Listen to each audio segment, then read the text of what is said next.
नमस्कार, हमारा नाम है समरीन और आपने देखना शुरू कर दिया है खबर अनफिल्टर्ड। देखिए, आप अच्छी तरीके से जानते हैं कि बांकीपुर उपचुनाव अपने चरम पर है, तो ऐसे में आरोप प्रत्यारोप भी लगाए जाएंगे। आज आपने सुना है कि जन सुराज के उम्मीदवार प्रशांत किशोर ने ऋतुराज सिन्हा को लेकर के क्या कुछ कहा था। अगर आपको याद नहीं है कि प्रशांत किशोर ने क्या कुछ कहा है, तो सबसे पहले आप प्रशांत किशोर को सुनिए कि प्रशांत किशोर ने ऋतुराज सिन्हा को लेकर के कौन सा बड़ा बयान दिया था। अब बेचारे कभी कभी आते हैं, उन पर ज्यादा टीका टिप्पणी करना ठीक नहीं है। एसआईएस चलाते हैं और बड़े बिजनेसमैन हैं। पिताजी राज्यसभा में एमपी रहे हैं, तो पटना घूमते फिरते बाबूजी के घर में कभी आते हैं। और कभी कभी मेरे पुराने मित्र भी हैं, अच्छे आदमी हैं, पढ़े लिखे व्यक्ति हैं, लेकिन पार्टी का दबाव भी तो है। नीचे नीचे वो भी यही कह रहे हैं कि प्रशांत किशोर को जिताओ। तो देखिए, सुना आपने कि प्रशांत किशोर ने क्या कुछ कहा था ऋतुराज सिन्हा को लेकर के। और इस वक्त की ब्रेकिंग खबर ये है कि बीजेपी के राष्ट्र मंत्री ऋतुराज सिन्हा ने भी प्रशांत किशोर को कड़ा जवाब दिया है। देखिए, प्रशांत किशोर से ऋतुराज सिन्हा ने एक नहीं बल्कि अनेक सवालों का जवाब मांगा है। तो क्या कुछ कह रहे हैं बरसते हुए ऋतुराज सिन्हा, उनको भी आप सुन लीजिए। देखिए, मुझे लग रहा है प्रशांत किशोर जी की प्रेस कॉन्फ्रेंस को देख के कि वो इमिनेंट हार से, जो हार उनको सामने दिख रही है, उससे विचलित हो उठे हैं। इसलिए एक तरफ इलेक्शन कमीशन, वहाँ से शुरू करके ऋतुराज सिन्हा तक सब पर टीका टिप्पणी कर रहे हैं। मैं प्रत्याशी तो हूँ नहीं, मुझे प्रश्नों के कटघरे में खड़ा करने का क्या औचित्य है, लेकिन फिर भी प्रशांत जी पुराने मित्र हैं, तो मित्रता भी ये कहती है और स्वभाव में भी ये है कि कोई छेड़ेगा तो जवाब तो देना पड़ेगा। तो प्रशांत जी ने आज मेरे विषय में दो बातें रखी हैं, मैं उनका स्पष्टीकरण भी देता हूं और साथ में आशा करता हूं कि मैं जो सवाल पूछ रहा हूं प्रशांत किशोर जी भी इसी लोकतांत्रिक लहजे में उसका जवाब देंगे। प्रशांत जी ने पहली बात कही कि ऋतुराज सिन्हा व्यवसायी आदमी है। मेरा यह पूछना है कि अगर डॉक्टर राजनीति में आ सकते हैं, वकील साहब राजनीति में आ सकते हैं, प्रोफेसर साहब राजनीति में आ सकते हैं, 10वीं पास राजनीति में आ सकते हैं और पॉलिटिकल कंसल्टेंट भी राजनीति में आ सकते हैं, तो एक पढ़े लिखे व्यवसायी का राजनीति में आना कुछ गलत किया क्या? कोई गलती है? मैं कोई भू माफिया हूँ, मैं कोई दारू माफिया हूँ, मैं कोई बालू माफिया हूँ? अरे भाई, मैं अपना व्यवसाय इस तरीके से करता हूँ कि इस बिहार में हजारों ज़रूरतमंद युवाओं को रोजगार देने का काम मैंने किया है।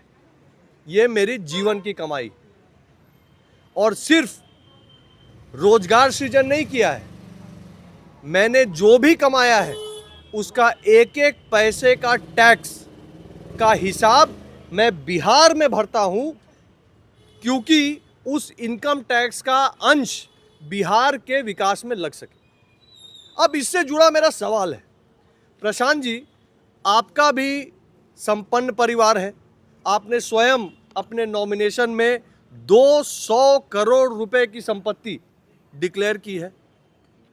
आप भी बता दो कि आपने बिहार में कितने लोगों के लिए रोजगार सृजन किया।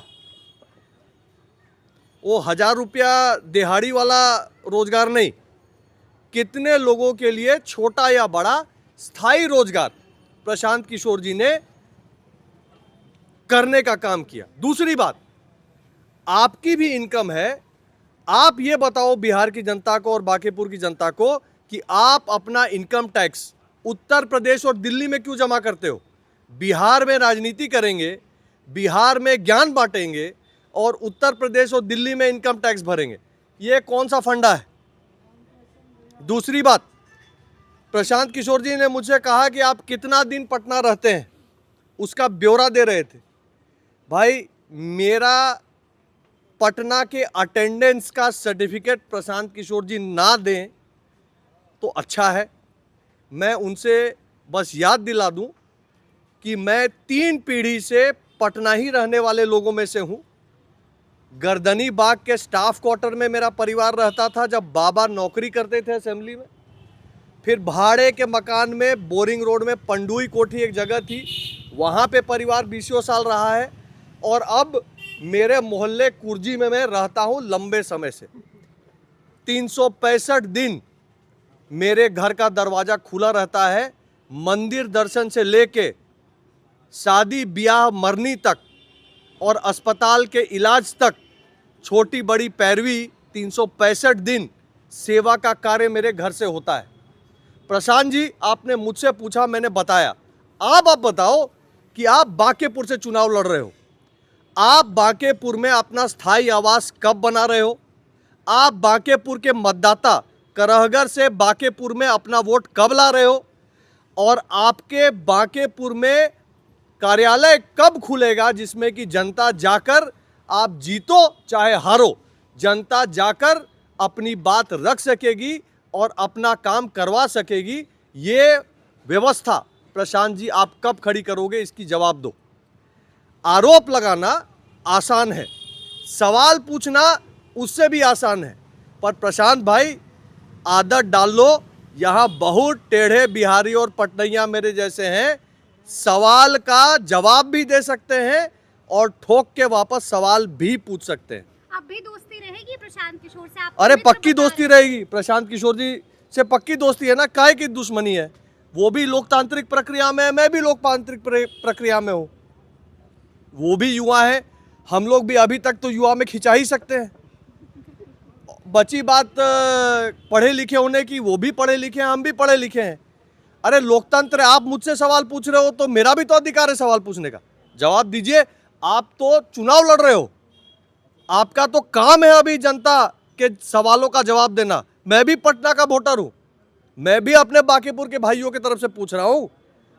आप मतदान दिवस के पहले इन सवालों का जवाब देंगे, मुझे पूरा विश्वास है। तो सुना आपने कि प्रशांत किशोर क्या कुछ कह रहे थे और हमने आपको सुनाया है कि ऋतुराज सिन्हा ने क्या कुछ कहा है। तो देखिए, आपने ये भी सुना है कि ऋतुराज सिन्हा ने प्रशांत किशोर को कड़ा जवाब दिया है, करारा जवाब दिया है। तो अब देखना होगा कि आगे आगे क्या कुछ होता है। देखना तो ये भी होगा गुरु कि 3 तारीख को बांकीपुर किसका होता है। तो फिर ये पूरी वीडियो, पूरी जानकारी आपको कैसी लगी है, कमेंट करके हमें ज़रूर बताइएगा। तो ऐसे तमाम अपडेट्स के लिए बिल्कुल ऐसे ही हमारे साथ बने रहिएगा और देखते रहिएगा खबर अनफिल्टर्ड। यदि अब तक आपने हमारे चैनल को सब्सक्राइब नहीं किया है तो फिर झटपट कर लीजिएगा और फेसबुक पर भी हमें फॉलो करना हरगिज़ नहीं भूलिएगा। बहुत शुक्रिया आपका।